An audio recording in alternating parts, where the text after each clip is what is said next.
No,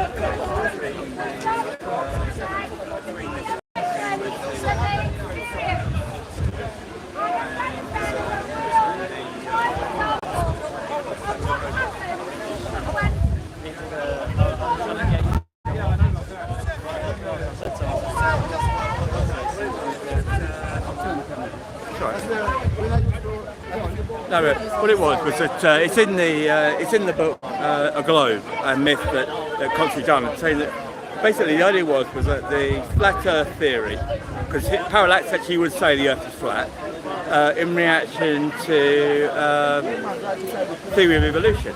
Therefore, he went for the flat Earth because he thought that was biblical, and he went through, but he was very careful to avoid these big show-offs, these big things. And so what he did was that, if I remember from memory, was that one of his followers went through and did it, and they wanted to have a thing to do it with a big prize because he had some money coming through. And so he challenged the guy who was a co-signer of the theory of evolution with Charles Darwin, the other guy, and he was an inheritance guy, and Robotham wasn't too impressed by it. They went and did some tests on some flats on a canal. Bedford Levels, I believe. I think so, yeah, you know a bit more of the story as well. And with this one, they resolved it, and it resolved in the guy's favour, but the guy didn't accept it. And they constantly libelled the scientist going through, and it kept going on and on until finally the other guy was put in debtor's prison because his bad behaviour doing all this libelling had basically meant he lost his inheritance. Right. And so I wonder how you feel about that. You feel like you know some details of it, yeah? Yeah, I mean, I know that this game, this system that we live in, will do what it can to ridicule those voices that speak out of shop. Those that are not going or flying counter to the narrative will be shut down. And we see that in the modern times, and we certainly saw that in times gone by. So, like George Airy, who was the astronomer royal back in about 1850, he devised the experiment to put water in the telescope to determine whether the stars were moving or the Earth was moving, and it showed that the Earth was not moving, the stars were moving, and they now call it Airy's failure. It was just sort of rubbish. Well, it's a closed system, isn't it? So I think we live in a world. But interestingly, what it does is it can also like we're told the story of what's his name, who came up with Galileo. We're told the story of him being sort of jailed by the Vatican. But actually that's a convenient story after the fact. If you are the Vatican and you're wanting to give people this materialist, non-spiritual kind of version of reality, then you would sort of have an actor who was your man, but he would pretend to be someone else, for the people, as it were. We see that all the time. I mean, what I'd like to see is that I like to see people as models. Because models. Let me explain. I'm a fan of world building, and in world building, like Tolkien did, like J.K. Rowling did, like writers like Michael Moorcock did, and in there, and also, for example, the guy who did Discworld, Terry Pratchett. Now, within those situations, I'm very interested in. I'm very interested in how people propose what the world thing would be like. For example, if there was a disc and water came to the end, the thing is it wouldn't fall down off the disc, because if it's a disc, the only gravity would come from the disc itself, and therefore it would probably, and also if you're walking on a disc and it was your gravity, you'd find that you'd be pulled sideways as well, because if you're on an oblate spheroid, then generally you are pulled towards the centre, even if it's a little bit off, But if it's a disc, then suddenly the gravity gets bigger, because if you dig a hole down into the Earth and you drop something down, there is a point where, the point where it won't go much deeper, because the stuff below it goes up. So where we're at is that we don't need gravity for a model. You don't need gravity? No, we can have displacement. Displacement? In a medium, something is either going to displace upward or downward, depending on its relative density to the medium that it's in. An iron anvil will float on mercury. A football will float on water. And a helium balloon will float on air. We've got this here in my look here. We understand this. This is accepted science. that if you created a test tube like this with different liquids, they would float on each other relative to the density of the liquid above below it, and then objects would float or sink. But you've got heavier and lighter here. Yeah. No, it's an effect of density or No, it's mass. not. It is gravity actually, because it's mass. When there's very low gravity, things have mass rather than weight. But but thank you. I mean, but if you've got any interesting models of what your imagined world looks like, I'd be interested in having a look through it's it. a little bit like the fractured disk world in a way. Yeah. Remember, it's electromagnetic, as I said earlier. And Yeah. So it's a torus. A And at torus. the center of the torus, you have an accretion disk, or a plane of inertia. Have you heard of Discworld? Larry named Discworld. So this Have you plane heard of of that? inertia, yes. Is So it this like plane of it's inertia. something like Discworld? This plane of inertia is a place where everything comes at rest. And we've determined it as stone and so on. And then the energy continues up. It's quantum physics. They say there's so much energy rising through our feet all of the time. And it's going up. I like the disc of spinning inertia. around. That's good. So think about an apple. It reminds me, but your disc of inertia sounds like the D&D world of the thing in the middle of the planes of reality where things are less and less active. We have 7 levels, perhaps 7 heavens, if you like the ancients. Yeah. And it's all enclosed in one thing that we call God.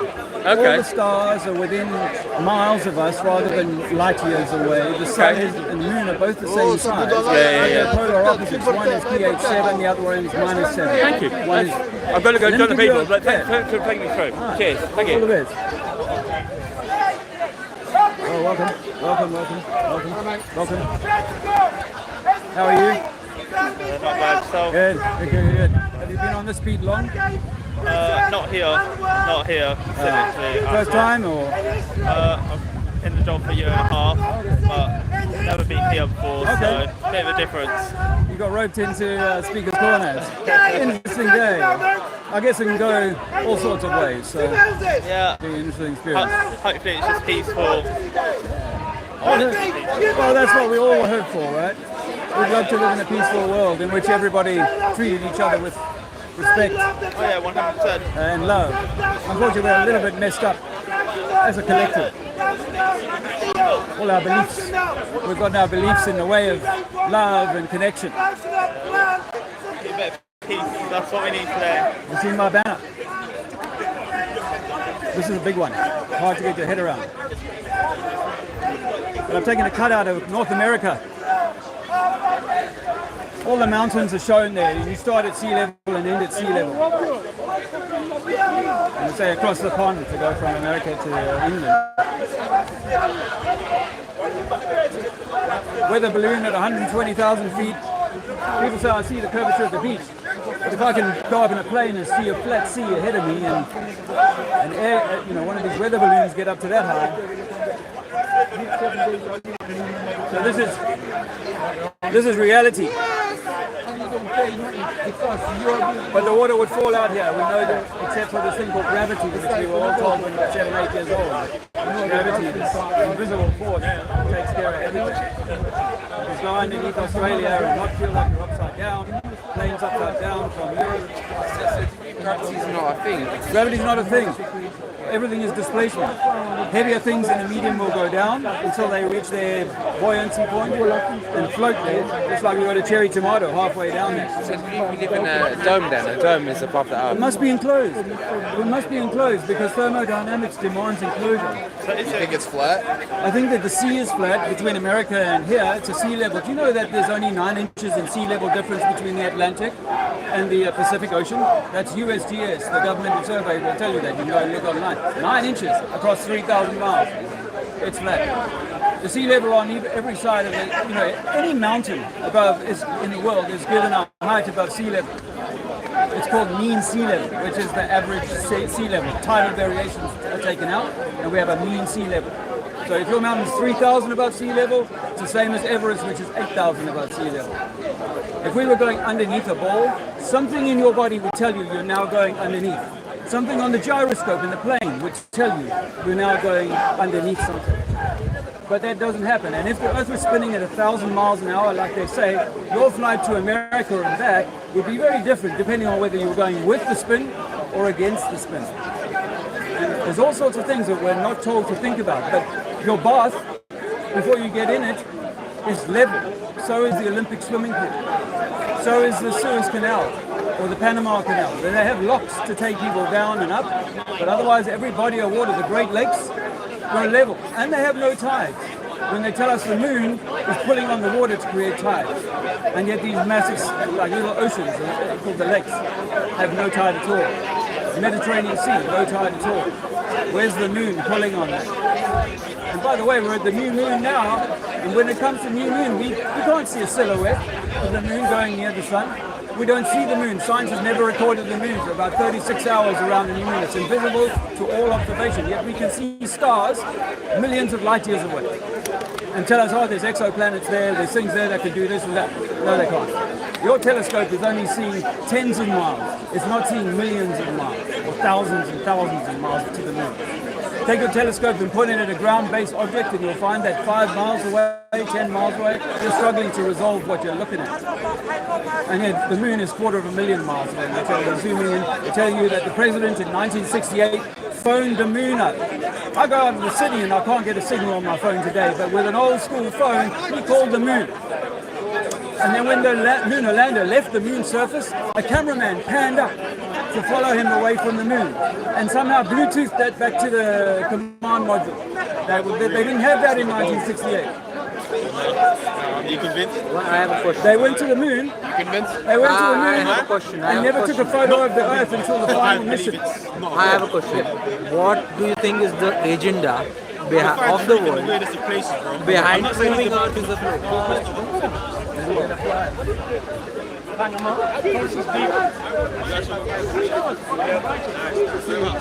The Chinese own. Okay, the next question is, why would they lie? What would be the point of lying? Well, I'll tell you why they lie, because they don't want to know that you are divine, you are the creator, you are the expression of the creator. Take a flyer. Take a flyer. Oh, thank you, brother. Thank you. Are you believer in like God or anything? That we are God, or in God. No, a God. External to us, like a higher I power. think there's, absolutely. Absolutely is God. Sorry? Absolutely. Absolutely. But we are, see, God is everything. God is all that is. And so we are within that. I used to be atheistic too, and then I had a near-death experience with ayahuasca. A high toxic grave. You know when I say God, right? 'Cause everyone's got a different idea of God. Exactly. When I say God, I mean like what I'm talking about is more like the like an external higher power that we are not part of, that's separate to us, It's not separate, no. that created us. Yes, but That's not what I'm separate. talking about. Yeah, it's not separate. Just like the microbiome in your gut is not separate from you, nor are No, we it's separate inside from me, of course. It's a host inside. I'm a host to that So bio. we are within God. We are inside God. God might be a living, breathing thing, and we call it the universe. But that's what I What believe. I'm saying is that this universe that we live in, everything around us, you believe it was created by a higher power. That's what I'm asking you. But you didn't create it, or neither did I. So how could we be God? How do you know that? Huh? How do you know that? That you didn't create this plant, for example. It's quite obvious. Did you create your son? And I assume you've had children. If you have, did you create that child? To a certain degree. No, to an absolute degree. You created that child. You are the creator. But do you think that's a good analogy? Yeah, absolutely. Didn't they say that Jesus is the Son of God? Well, I think we are all sons and daughters of God. In the We same are way all the Jesus is. product. In the same way Jesus is. Well, I mean, Jesus achieved. So you do believe in a higher power. You said we're sons of God. Okay, fair enough. So you agree with it? Yeah, absolutely. Absolutely. Okay, no problem. Hey, and you know what? Water, when it rests in that bottle, is going to be as level as that water over there and parallel to it. No matter how high you go, it's parallel. Sea level is horizontal. The world is flat because the water is... I agree the world is somewhat flat. I agree. I don't believe in this globe theory. That's all same with the evolution stuff. All that designed to diminish and demean the creator. If I came to your son and started telling him lies about his father and who he is and what he is, you wouldn't be happy about that. course. That's why I come out and It's to tell you. undermine God. But that's how I see it. Hey you guys, I need some water.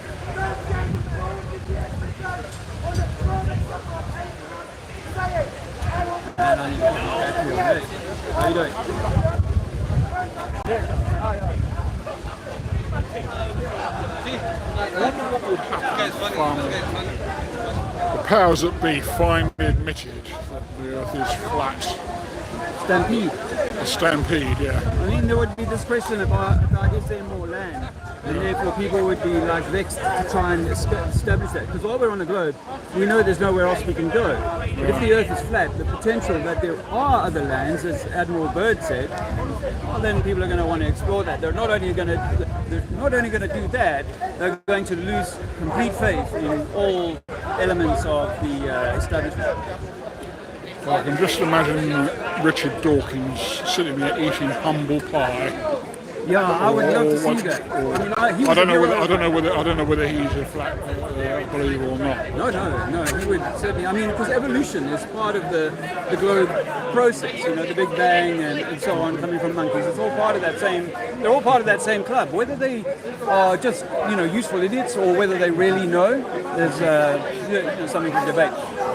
My sense is that I mean, a lot of people who truly believe in the globe will refuse, mentally, internally, to really honestly research what people are saying about the Earth not being a globe. Because there is this cognitive dissonance that kicks in that prevents us from challenging our well-held beliefs, whether it be in religion or this globe religion.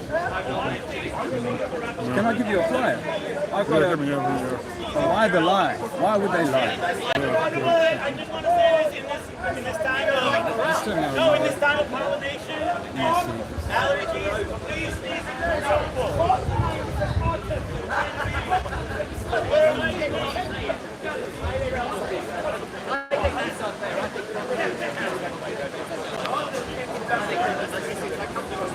If we could have a sort of powerful enough telescope, technically it would be possible to